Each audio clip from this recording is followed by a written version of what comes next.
Okay, let's get started. First, I'll show what we're going to do this, also morning, but after the lecture, and then I'll show the actual lecture. So there will be no regularization on the graded assignment. Don't try, please. It will give you a headache. And on the exam, the questions about regularization, if there are any, will be at a very high level. So like which method should you use, and not how does it work, for example. So this assignment is really just to show you how it actually works, because it's quite easy to do with a package. But you know, the level of understanding for the assignment is probably quite a bit higher than for the exam. So don't do this assignment and think, oh no, it's difficult, because yeah, it is a difficult subject. But for the exam, you only need to know it at like an introductory level. Yeah, so I'll repeat the things in the lecture that you might expect on the exam. If you want to be sure, you have to ask Halt, because he's making the exam.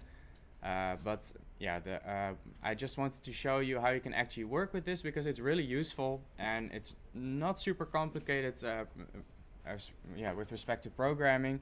So if you ever need this in your internship, then you've seen it. Okay, no, not that one. Let's see.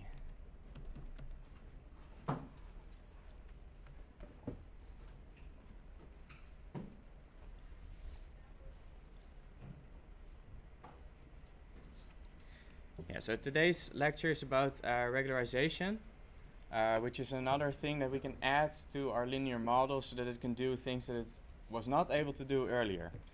So first I'll briefly talk about the strength of empirical evidence. The reason for that is that when you use regularization, you cannot produce standard errors and p-values. So the linear model is unbiased, and that's, that can be a good thing, that can be a bad thing, because it means it has a lot of variance.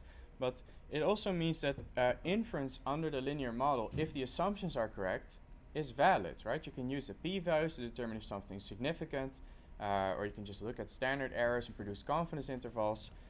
When you use regularization, you're fixing a problem by adding some bias. That means that you can no longer produce valid p-values or standard errors or confidence intervals. So the question is then, what would you use this for? And I may have mentioned this before, but actually, statistical tests isn't everything there is to statistics. A lot of it is involved more with estimation and prediction, or even exploratory research. So let me turn off the light, by the way.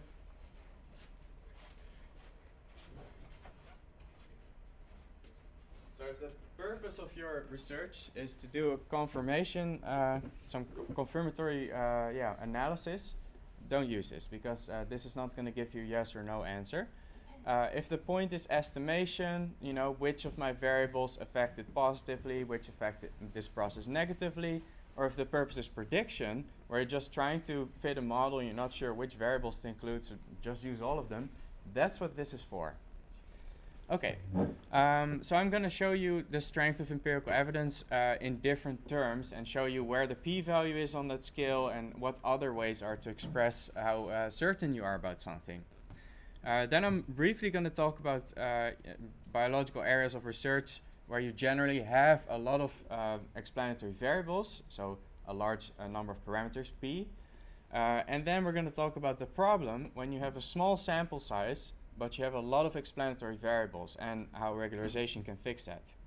Now, it's even possible that you have more explanatory variables than your sample size, and then basically everything you've learned so far doesn't work, because those methods require at least, the sample size to be equal to the number of parameters. And if you also want to get some estimate of variance or a standard error, you need the sample size to be bigger than the number of explanatory variables.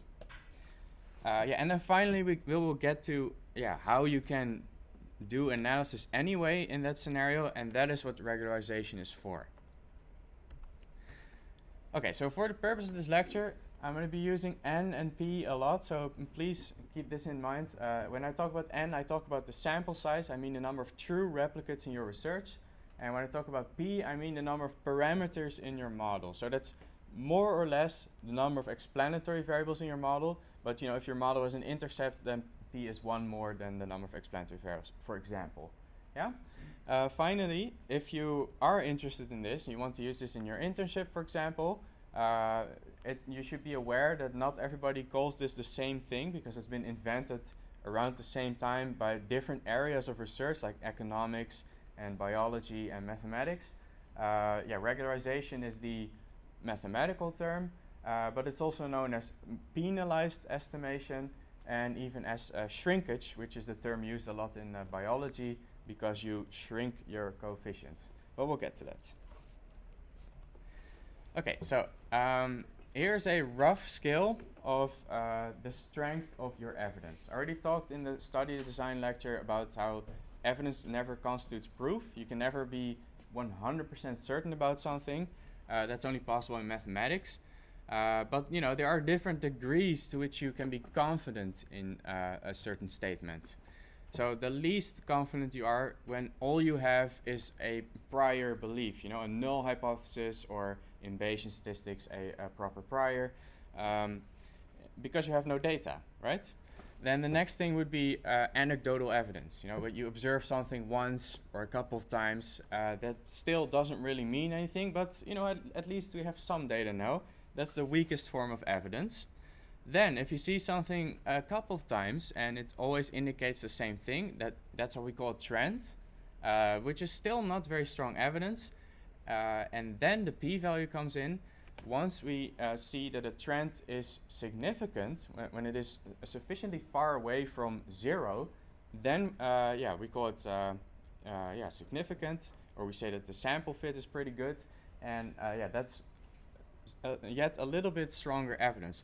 But on this scale, a p-value is still pretty weak evidence, right? Because the only thing you've done is you have your null hypothesis, and you say, okay, the null hypothesis isn't true, but there are better ways to express your belief in a certain hypothesis.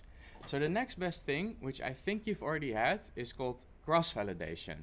Now, when you perform cross-validation, what you're really doing is you're leaving part of your sample out, and then another part of your sample, and then another part. And by doing that, you get an estimate of the out-of-sample performance, right? Because you are using a model that has not been used on certain data to predict how well, to see how well it predicts new data. So that is a really, really much stronger form of evidence that your sample gives a good out-of-sample performance.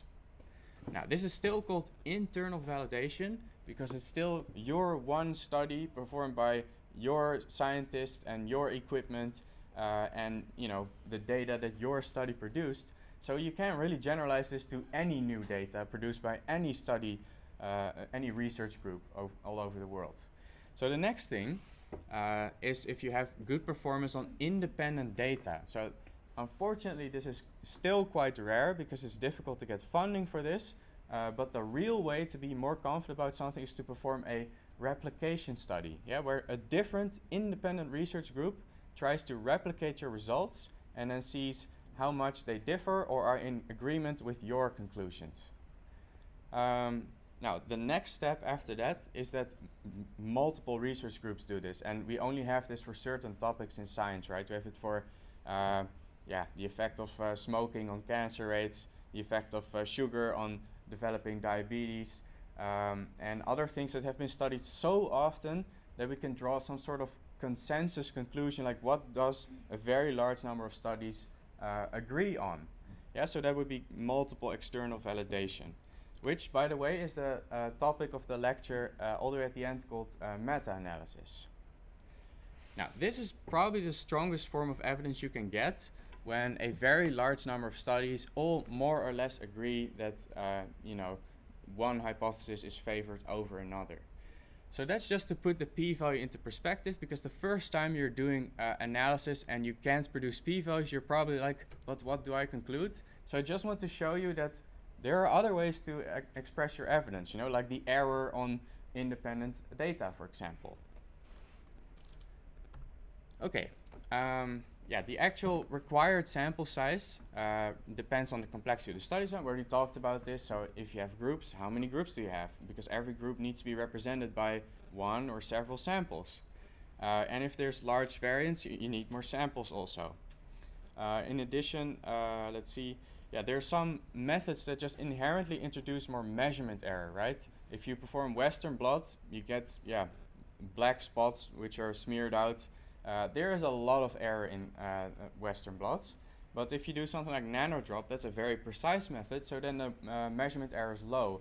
All these things combined determine the overall variability in observations, the overall variance, and that affects the sample size that you need. So then you decide on a certain sample size, and then the next question is what to do with it. So it's a little small, but I'll tell you what I'm looking at. So this is what we've been doing most of this course, right? Significance tests.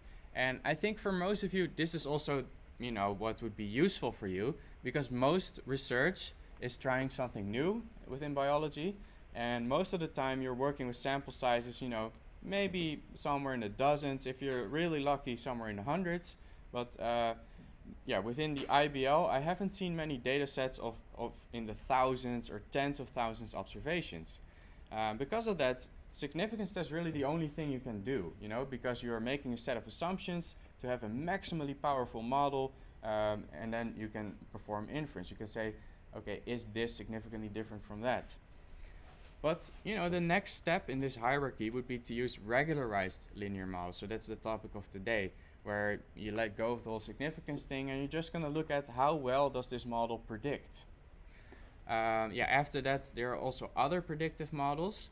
For example, neural networks, where the required sample size is so large that I don't think many of you are going to be using it. But let's say you have some image database of many tens or hundreds of thousands of images, then there are yet better methods than regularized linear models. Okay, last thing I want to say about this is that I drew this significance test bar to end at around 1,000. Anyone have an idea why you should not do significance testing on extremely large samples?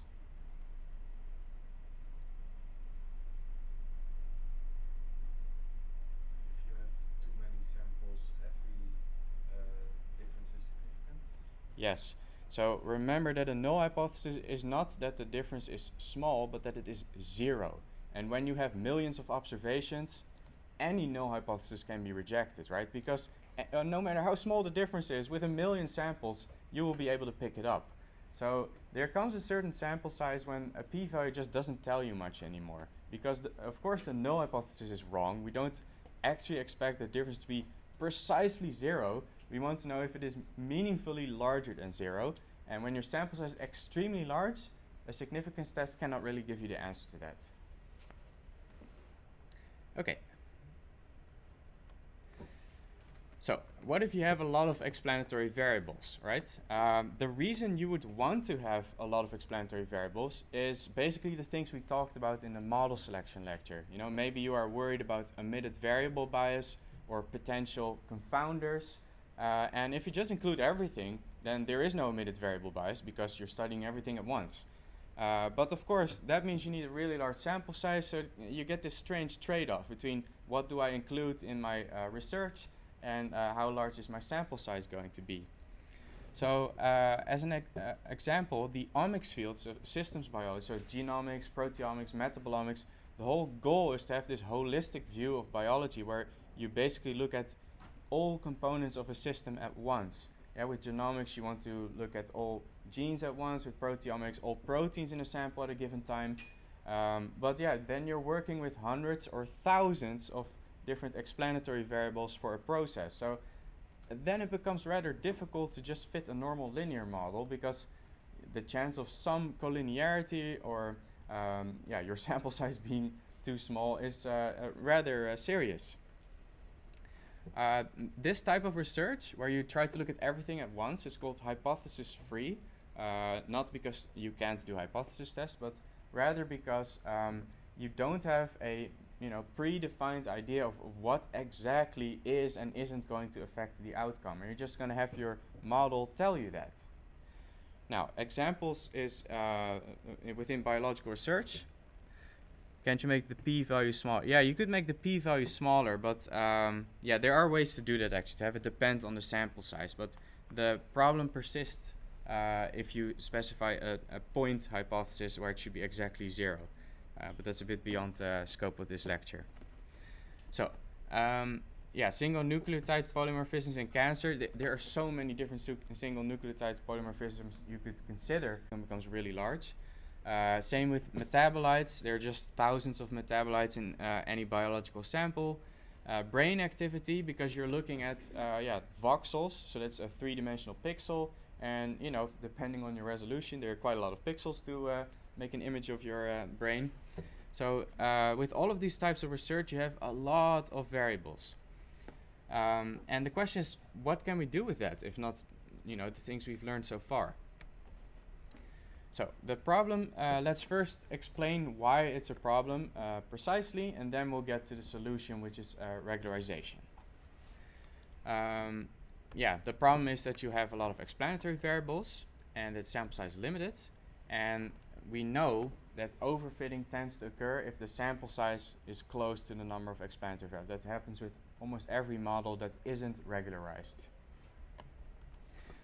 Also, all the methods you've learned so far, so linear models are estimated with what's called ordinary least squares, so that minimizes the squared residuals. That doesn't work when n is equal to p, and especially when n is smaller than p. Also, GLMs are estimated with an iterative procedure based on least squares called iterative re-rated least squares. That also doesn't work when n is smaller than p. And even the restricted maximum likelihood, which is used for mixed models, it simply doesn't work when n is smaller than p. So it's not just that it's a practical problem, but it cannot be computed. So the problem is then, you can just only use a certain number of explanatory variables, right? Only the number that fits within your sample size. But how do you choose which to include? Because if you have a large set, there are so many combinations of explanatory variables you could choose that the chance that you find something that fits your sample well but generalized to the population poorly is really big. So this doesn't really work. That's called stepwise regression. Just include variables until the fit doesn't improve anymore. And this is akin to what we talked in the model selection lecture, where you can compare a handful of models with AIC or BIC or PRESS or whatever. But if you have thousands of models, these measures are not able to protect you from overfitting. You will find a really good AIC value for something that just happens to work well on your particular sample, just because you're trying so many different models. So if you're not convinced, there's the most frequent post on Cross-Validated called Algorithms for Automatic Model Selection, where this is discussed in detail and why exactly it is a problem. Okay, so what happens when you fit a linear model and you have more explanatory variables than you have observations? So here I have a data set and I have 13 explanatory variables, but I only have 10 observations. What do you think will happen? Anyone ever try this? Okay, what do you think will happen? Just an error or output, or and if there's output, what do you think we'll see? Yeah?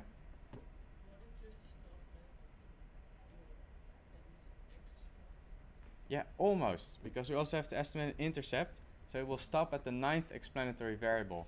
So R doesn't do anything smart. It just says, well, okay, I got this far and then I ran out of degrees of freedom. It says, oh yeah, by the way, you have 0 residual degrees of freedom, so maybe be careful with interpreting this. The standard errors are not available, the t-values are not available, and the p-values also. We have not a number residual standard error, adjusted R² is not a number, and we have an S statistic that is not a number on 9 and 0 degrees of freedom. So yeah, we cannot do anything useful with this model, right?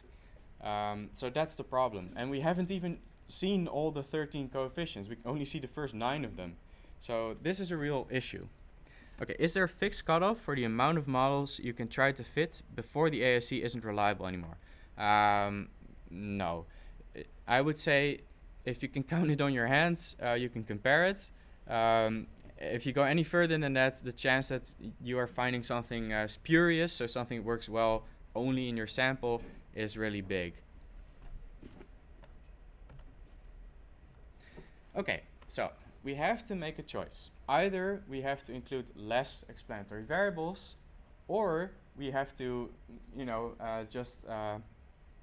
agree that our model is a bit wrong because it's overfitting. So either we risk omitted variable bias because we didn't include everything, or we risk overfitting. So how are we going to strike the balance? Now, in a lot of modern research, this is very common. So the omics fields, like I discussed. And yeah, when this is the case, when you have a lot of explanatory variables, then we can't use the methods that we learned before, as I just showed. And this whole problem is called the Curse of Dimensionality. If you don't have to know that, it's just if you think this is interesting or if you want to use regularization, you should definitely look up this term. Okay, so what is the Curse of Dimensionality? The first thing that happens is called a combinatorial explosion. So far, we've only talked about 13 explanatory variables and 10 samples, right? What if I wanted to try all possible interactions between them?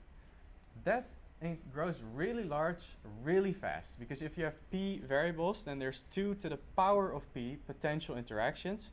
So, just plot p against 2 to the power of p in R, and you'll see that that grows to the thousands and millions really fast.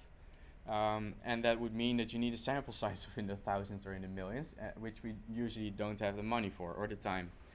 Another problem that happens is if you have more dimensions, then your total coverage of the sample space reduces a lot, right? Let's say that we have only discrete variables, right? And they can take on 1 of 10 values. Now, if I take 5 random samples and I only consider 1 explanatory variable, then I expect to have 50% coverage, right? Because I have 5 samples, 10 possible spaces, so I've occupied about half of them. But if I do 5 samples with 2 explanatory variables, each of which have 10 possible values, then I occupy 5 of the 10 by 10 possible spaces. So my coverage has decreased by tenfold. Now we can continue to 3 dimensions, and my coverage will again decrease by tenfold. And now we only have a 0.5% coverage. This problem is even worse with continuous variables, and even worse if you have more than 3 explanatory variables. So the problem is that if you have a constant sample size, if you have calculated time and money, I can afford to collect 90 samples, for example, then the number of explanatory variables you increase, every one you increase is going to exponentially decrease your coverage of all possible combinations.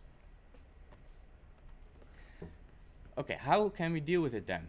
You've already learned one technique that you can use for this, which is principal component analysis. Even if you have too many variables, you can just pick the largest variance among a combination of the variables. That always works. And a more general way to do this, which I don't think Harold explained, is called multidimensional scaling. If he did explain it, then you should know it. If he didn't say it, you can forget about it. And there are other methods. There's a very recent one, only 3 or so years I think, called T-distributed stochastic neighborhood embedding, which are just ways to explore a high dimensional space. If I don't have many samples, I have a lot of variables, how can I summarize this data? That's what that's for. That's why I call it them red, because they're really only useful for exploratory research. You can't really draw any hard conclusions from it. But what if we do want to draw hard conclusions? That's what regularization is for. We're just going to add something to our linear model, either the lasso, the ridge, or the elastic net, which are the 3 types of regularizations I will talk about. And then suddenly, we don't care anymore if the number of explanatory variables is too large. So, even though you could use PCA, it's really difficult to see how every individual component contributes to the outcome, so you can't really draw any meaningful conclusions from it. So, inference from PCA is limited. That's why we call it an exploratory technique, right? And regularization is an alternative to this. So, what should you know? The things you might expect on the exam is, what is regularization? So, when would you use it? Why would you use it? And why would you pick one over the other of these 3? I'm going to tell that in this lecture. I'm going to say it literally. I'm even going to show a table at the end that shows the differences. That's the only thing that you could expect on the exam. The rest is just to introduce you to this topic, which I think is really useful. And also, if any of you are interested in artificial intelligence, neural networks, you need to know what regularization is, because they do not work without regularization. Okay, and lastly, how do you choose the amount of regularization? But I can answer that now by cross-validation. Okay, if you want to use this, we will do it for the practical, but let's say that you think this applies very much to my research. There's a really nice package called GLMNet. It can do everything that you have learned up to GLM with regularization. So that's really nice. Okay, let's go over the three methods, how they work and how they differ. And remember, the only thing that you need to remember from this is how they differ and why you would choose one over the other. So the first one is called Lasso, and that's an abbreviation for least absolute shrinkage and selection operator. It works by shrinking the coefficients so that the total sum of all coefficients stays small. Now, if you think about overfitting, that is essentially that you have too large a number of possible explanations for the process of your data.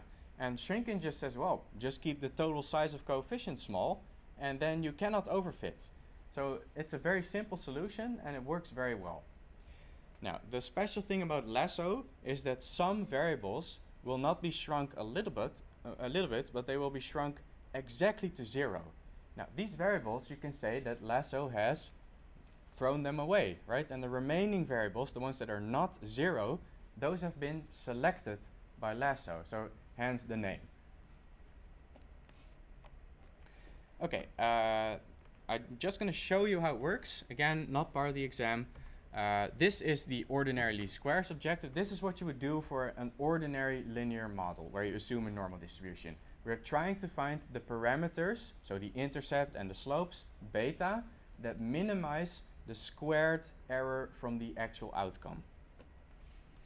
Now, yeah, so your model could be this. This is what y hat is. It's just your estimated intercept plus your estimated slope plus your estimated second slope, etc. Okay, what does Lasso do? Somehow we have to keep those betas small enough, right? We try to shrink them to prevent overfitting. And the way to do that is just to add a term to this minimization, which says add a sum of the absolute size of the coefficients, right? Because if we try to minimize something and the betas get too big, then that second part gets too big. And then it says, well, maybe try a different set of betas because this combination is not the minimum. Okay, yeah, this will prevent overfitting if you choose the right lambda. Lambda can be chosen very simply just by cross-validating. So try different kinds of lambda and see which one gets the lowest cross-validated error. Okay, if you have a small lambda, then that will leave many coefficients non-zero. And if you have a large lambda, it's the amount of shrinkage, it will shrink a lot all the way to 0. So then everything will be small or 0. Okay, what does that look like? Here we have the Lasso solution for a given problem. This is a data set with 500 explanatory variables and I think only 50 samples. So it's really cool that you can do this. And here on the top, it says the number of variables that are non-zero. And here at the bottom, it says the value of lambda. We take the logarithm, but that doesn't matter because it's monotonic. And then here we see 0 at the center of the y-axis. And here we see the positive coefficients.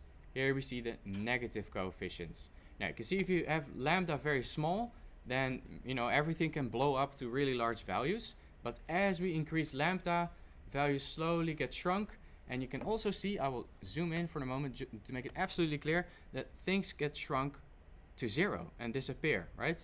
Things get sucked into the line around 0 and they don't reappear. Like this one is gone, this one is gone, this one is gone as we increase lambda.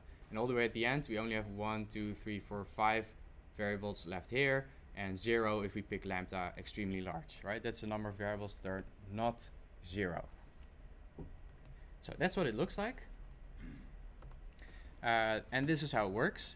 You choose lambda by cross-validation, just leave out a portion of your data, fit the model with lambda equals 1, lambda equals 2, lambda equals 4, all the way up to 10 or something, and then see which one gives you the lowest error on the data you left out. Then leave the next part of your data out, do it again. Leave the next part of your data out, do it again. Then you get an idea which values of lambda gets you the lowest cross-validated error. Now we're going to do this in the assignment, but the cool thing is that this function will do this automatically. So you don't have to write a script that does cross-validation. That's already in this package. Okay, what are the advantages and disadvantages of Lasso? This is the only thing you should really know, because this pertains to why you would use Lasso or Ridge or ElasticNet. Now, the cool thing about Lasso, like any regularization method, is we can estimate any number of parameters, no matter how small our sample size is, no matter how big our number of explanatory variables is. Another cool thing about Lasso, like we saw over here, it can shrink things exactly to 0. So we can say, okay, let's say that cross-validation says this is the ideal value of lambda, right? And we can say, okay, we have 23 of our 500 variables which have been chosen by Lasso because they are non-zero. So Lasso is not only a way to deal with this N and P problem, but it is also a way to do variable selection. Now, finally, Lasso is fairly robust to outliers because the way it works, this penalty uses the absolute values of the betas, and that doesn't grow large very quickly, so just take my word for it, it's robust to outliers. Now, there are also disadvantages. From a mathematical point of view, there's no real reason to use Lasso. It doesn't make sense. It just works, right? Just like other heuristics we use in statistics. Sometimes something seems to work really well, but we don't really know why, or we don't have an explanation for it. Lasso is one of those. There is no justification for Lasso. Second, if you have very highly correlated explanatory variables, so if you have high collinearity, Lasso doesn't work. It will kind of randomly select one variable or the other. So at the end, the variables that have been chosen have no meaning. Yeah, that also means that if you remove one observation or you add one observation, you will get a completely different solution. So it's not really stable if you have high correlation. Finally, if you have a different sample, you may get different variables that are selected, even if there isn't high correlation. So there are ways to fix this, but it's beyond the scope of this lecture, which is called STARS, stability adjusted Lasso or something. But you don't have to know that. Just know that Lasso can be unstable. Okay, let me quickly read a question. I think it's about this one. Some of the coefficients seem to have become a little more positive and negative as lambda increased. Is that because there were fewer non-zero coefficients? So the non-zero ones hold a little more weight. Yes, exactly. When a variable gets pulled into 0, like over here, then that one adds nothing to the sum of beta coefficients, right? Because it's 0. That means there's a little bit more room left for the solution to grow. So other coefficients can slightly increase when the sum of other coefficients decreases. That is correct. Okay, then we go to the Ridge solution, which is the second for this problem. This one also shrinks variable estimates with a penalty. Is there an issue? Yeah, oh yeah. Before we move to the next one, I have a question. Yeah, about go for it. Sorry. If I understand correctly, so if we have a problem, if we can make like a really practical example of this. So if you have you're looking, for instance, at hundreds of genes, Mm-hmm.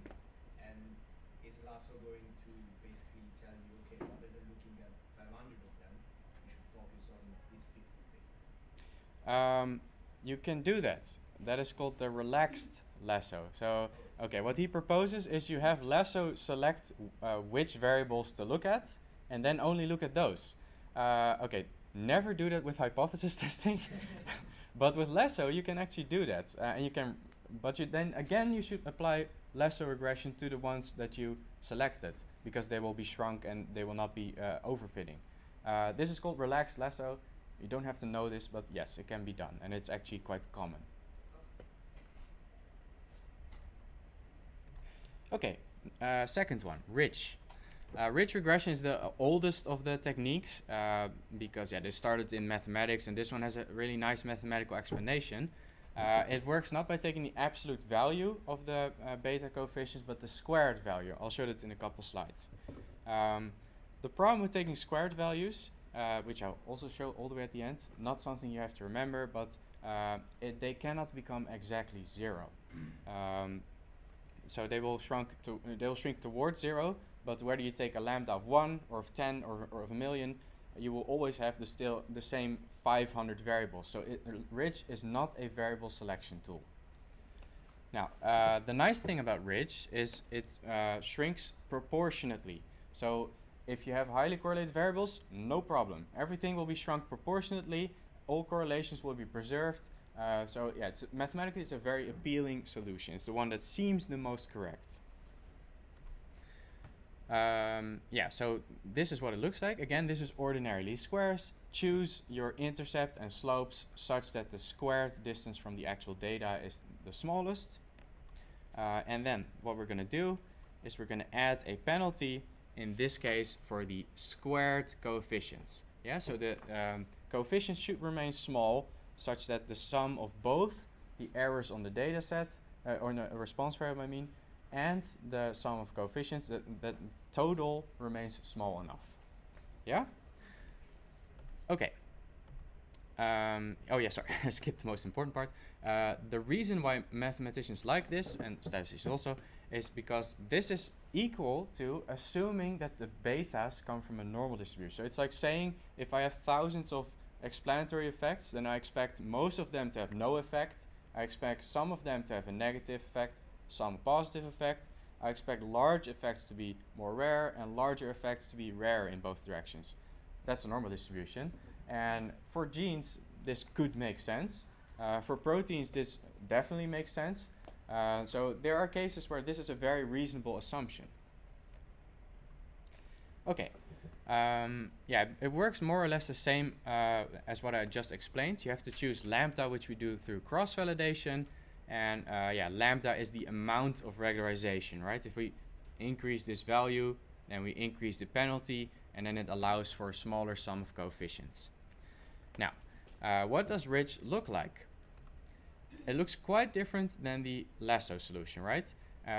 You can see two things here which I've just mentioned. First, everything is shrunk proportionately. You can see this because you can kind of trace some of the colors, right?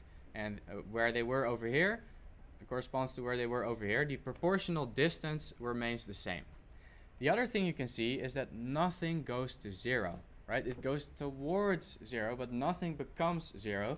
So if we look at the top axis over here, at the beginning we have 500 explanatory variables. If we set lambda very high, we still have 500 explanatory variables. So the results from ridge regression can be a bit difficult to interpret because you will have a lot of coefficients. Okay, yeah, it works the same. We select it with cross-validation, and again, this can be done automatically, also for ridge. Now, what are the advantages and disadvantages of ridge? This is, again, the important part. Just like lasso, it can deal with the n smaller than p problem, but unlike lasso, ridge preserves correlations between explanatory variables. So it is very stable, and irrespective of your choice of lambda, the largest coefficient will be the largest coefficient at any lambda. Also, ridge regression makes sense for some studies. Yeah, and sometimes it makes sense to assume that the explanatory effects, if you have a lot of them, are normally distributed. That most of them will have no effect, some of them will have a small effect in either direction, and larger effects are rare. That brings us to the disadvantage. It cannot shrink exactly to 0, so it cannot select variables. You will end up with p variables at the end.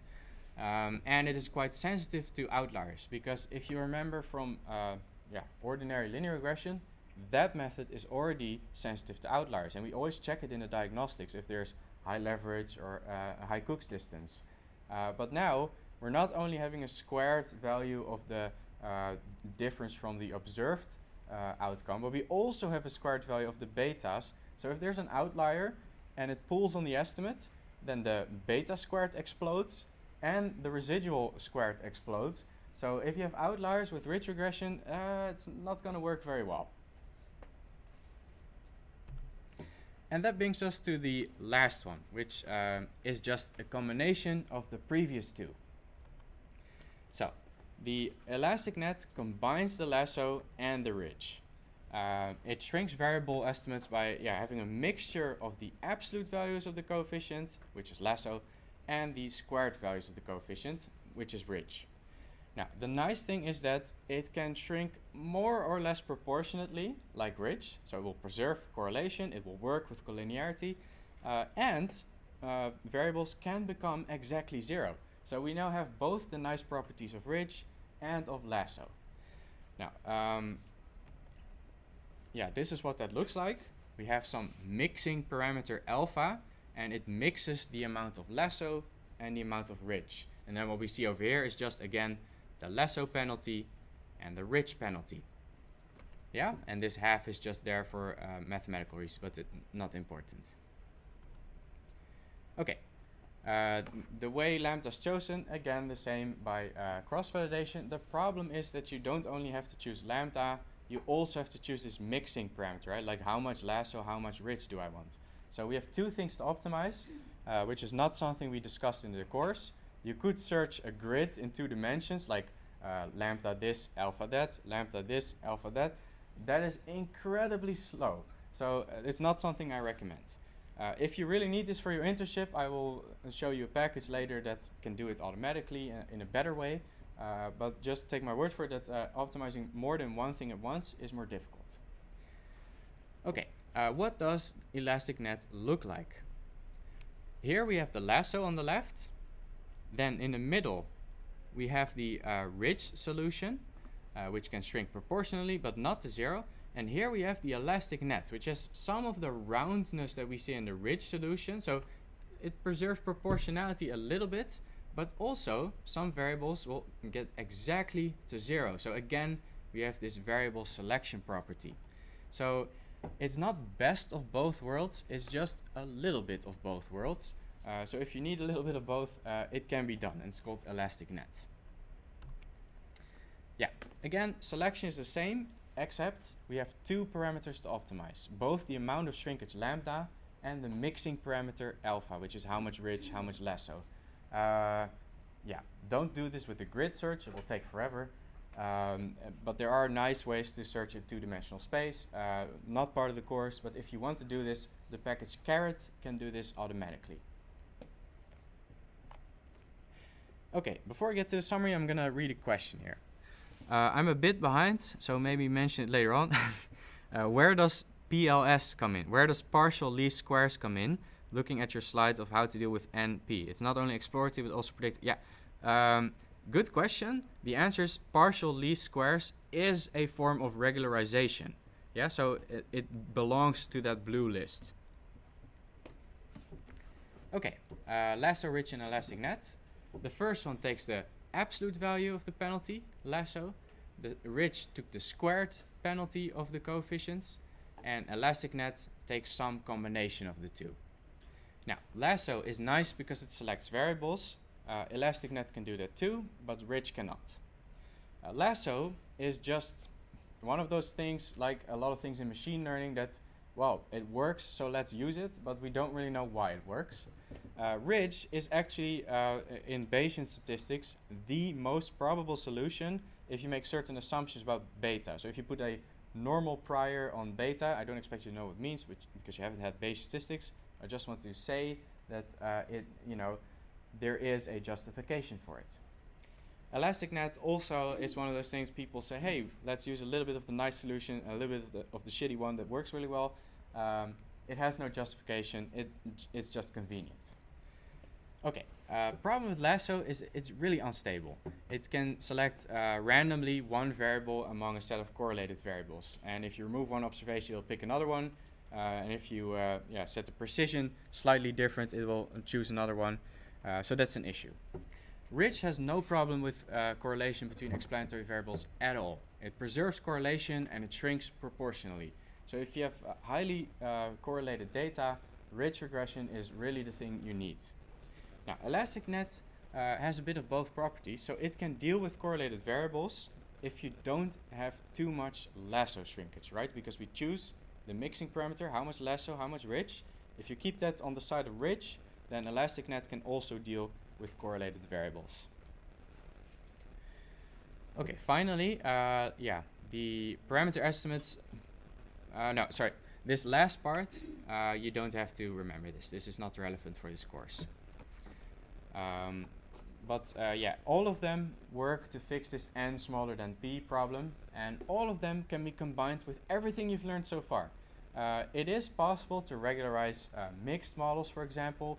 It's a bit more complicated, and yeah, then you have to do more programming yourself, and there are less packages freely available. But for example, this GLMNet package can do everything you've learned up to GLM with regularization. So everything from a t-test to simple linear regression to ANOVA and COVA, Poisson regression, binomial regression, all of that can all be done in combination with regularization. So it's just another addition to what we've already done. Now, which of these is best? Yeah, it depends what you want to do. If your goal is to find which of these 500 variables is important, yeah, that's a typical lasso question. And if you're like, well, I just want a predictive model, go with rich or elastic net. And you can try both and just see which has the best cross-validated performance. Okay, yeah, regularization is quite different. It works better when you have a very large number of explanatory variables, but yeah, there are some problems with it. So these are the questions you could ask in your research, where the answer is one of these methods is most suitable.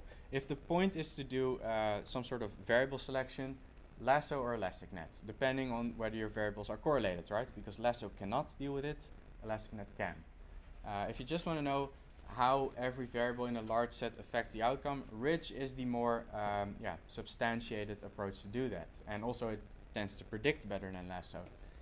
Finally, if you want to know which one predicts best, even though rich should work better, what always happens in machine learning is that even though one method is very well understood mathematically and the other one seems like bullshit, the bullshit one can still work really well. So if you're doing prediction, yeah, we didn't do that much in this course, but things just work differently. Just try them and see which one works better. Okay, in summary, don't attribute too much value to p-values. Even if you cannot produce them, you can still have a meaningful conclusion of your research. For example, by saying which variables were selected by the method you used. Regularization is bias, so that's what I'll show at the end. Another thing, not part of the exam, I just want to show why adding bias can be a good thing. But it does mean that we cannot get p-values. In fact, there's no agreed on way to compute a p-value. So there's a package that claims it can do it. It's called Selective Inference. Read very carefully what assumptions it makes. It is possible to produce a p-value for lasso models, but only if those assumptions hold does that p-value make sense. So best thing to do is just forget about p-values once you're in regularization territory. Okay, this is not part of the course, but I just wanted to show you why a biased estimator, so a regularized model, can be better than an unbiased estimator, like ordinary least squares. Let's quickly look at what bias and variance were again. We have a low variance estimator, where everything is tightly around the center, and a high variance estimator, where everything is spread out. OLS is like the high variance estimator. It is on average correct, but it has high variance, so your particular sample might be quite far away from the actual population parameter. Now, then we have an unbiased estimator in the bottom one, and a biased estimator in the right of the bottom one. The biased one is on average incorrect. But here's the thing. You're not going to draw 1,000 samples from your population. You're going to draw one sample, right, of a certain sample size. So the chance, if you had to bet money, which of these is more likely to be close to the center? The high variance one or the biased one? Not which one is higher chance to be in the center, because that chance is almost zero, but close to the center. This one is close to the center almost always. This one is all over the place. So the chance that this biased estimator is close to the population parameter is bigger, even though it has bias. So what does that look like? If you have a estimate, here in red we see the ordinarily squares objective, and in blue we see the regularized solution. It adds a little bit of bias, which drastically reduces the variance. So then if we say, okay, we don't care about being at 0 from the population parameter, but let's say we want to be close to the population parameter, then the chance of being, let's say, within one standard deviation of the population parameter with a biased estimator is 84%, and with the unbiased estimator, just because it's so wide, is much less, is 68%. So yeah, unbiased is something that introductory textbook throw all over the place, like Ordinarily swears is the best linear unbiased estimator. Yes, that's true, but I usually don't use those terms, because if you don't know the math behind it, then unbiased sounds like something you need, but it really isn't, and it is not necessarily the best solution. Okay, then I want to show why Lasso can select variables and Ridge cannot. Let's say that we draw a two-dimensional case, right? We have two slopes, and we draw the Lasso solution. Now, what we do with Lasso is we penalize for the absolute value of the beta coefficients, which means that they cannot be larger than a certain sum. Now, if you sum two absolute values, then everywhere they have to add up to something. So let's say I sum it to 1, then either beta 2 can be equal to 1 and beta 1 can be equal to 0, yeah? Or beta, should I make it bigger? Or beta 1 could be equal to 1 and beta 2 equal to 0, because that also sums to 1. Or maybe they are both equal to a half, right? Or they're both equal to minus a half, yeah? Because the absolute value summed will be equal to 1. That forms a diamond shape. Now, I can only plot this in 2D, but also in higher dimension, this forms a shape with corners. And an estimate that enters this shape can enter through the corner, and when it does, well, a corner means that one of the variables is equal to 0. So that is how Lasso is able to select variables. Now, why does Ridge not do this? Because if we do the squared value of something, and we add up everywhere, like let's say, well, a half squared plus a half squared is not equal to 1, right? Then we need like 0.6 something squared plus 0.6 something squared. Turns out it forms this nice round shape. In higher dimensions, it forms a sphere. Now, the chance that you will enter the sphere through a corner, it has no corners, it's a sphere, is 0. So it cannot select variables. Now, what does elastic net then look like? It's a combination of the two. So depending on how you choose alpha, it looks a little bit like a diamond or a little bit more like a circle. And if you have enough lasso, it will have enough pointiness, and then it has a chance that something enters through the corner and becomes 0. Yeah, I just want to draw what I mean by that. Let's say that orange is the ordinarily square solution. If we apply regularization, we're going to move away from the ordinarily square solution until we enter the parameter space that is allowed by the regularization. Now that looks like this. Yeah, I move away from, move away from, move away. Oh, here, this is a possible solution. I enter through a corner. So in this case, beta 1 is equal to 0. With Ridge, yeah, it can get pretty close to a corner, but the chance that it's exactly over here is 0. So it will always have a small value for beta 1 and for beta 2. And because of that, it cannot select variables. Yeah, finally, regularization is used in a lot of other things in linear regression. In neural networks, you need some form of regularization, mostly dropouts, but also Lasso and Ridge are used in neural networks. And yeah, you can estimate these interaction networks of variables, which was part of my master's thesis. And yeah, these two, if you have 100 variables, the number of possible lines you can draw between them is rather large. So you need to regularize that. And this too can be done with Ridge or with Lasso. Yeah, so what to take away from this? Regularization is a way to deal with too many parameters, and depending on the scenario you have, you would prefer Lasso, Ridge, or elastic net. That's it. Are there any questions about that? Yes? Can you combine methods that come to the most just like bootstrapping or something? Would that You mean Bootstrap? Yeah, so bootstrapping is a resampling method to get a standard error. So what would bootstrapping mean in this case? It means that you take a sample with replacement from your sample, perform regularization on that, and then you do that again like 1,000 times, right? Can it be done? Yeah, I'm sure it can be done. But remember, for each of those 1,000 samples, you will have to cross-validate the value of lambda, you have to cross-validate the value of alpha. So one, it will take really long. And two, what are you going to do with the bootstrapped samples? Because they are still biased, so you still can't use them to get a proper confidence interval.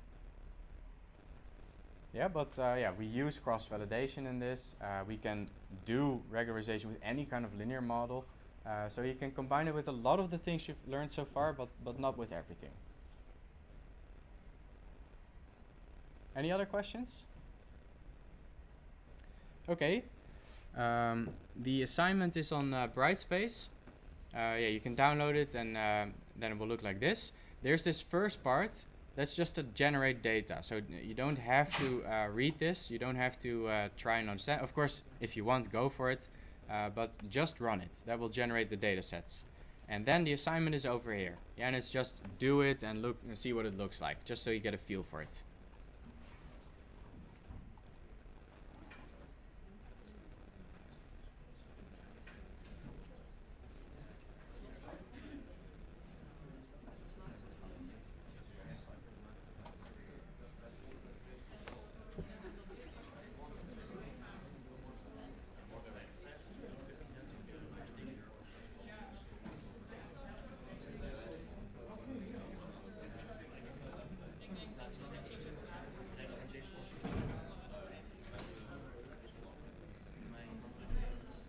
Okay, if there are no further questions online, I'll end the stream, but you can still post them on Brightspace after this, and I'll keep an eye out on that.